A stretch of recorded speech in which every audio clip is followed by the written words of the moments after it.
In today's video, I'm going to teach you how to create a QR code in Chrome.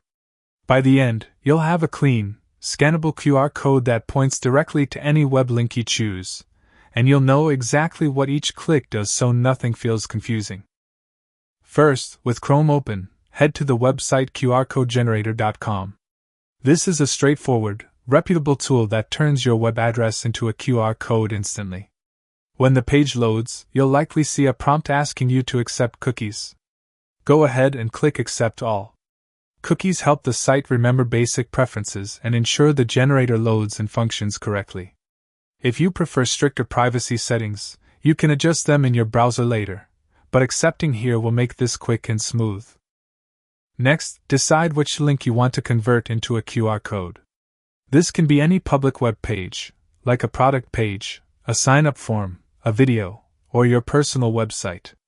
In Chrome, highlight the full web address from the address bar and copy it.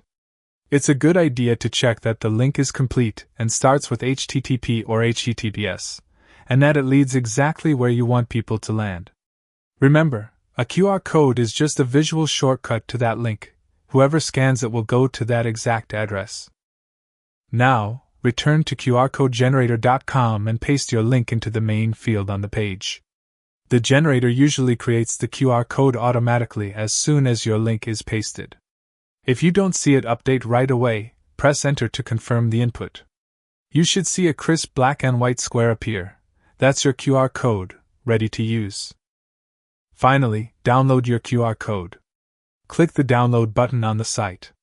Depending on the page layout, you may be offered common image formats, like PNG or JPG. PNG is typically a great choice because it preserves clarity, especially if you plan to place the QR code on posters, documents, or slides. Your browser will save the file to your default Downloads folder, or it may ask where you'd like to save it. Give the file a clear name so you can find it easily later. That's it. You've just created and downloaded a QR code in Chrome using a simple online generator. Keep the file handy for printing, sharing, or inserting into your digital materials. If you need to generate others, repeat the same quick process with any new link.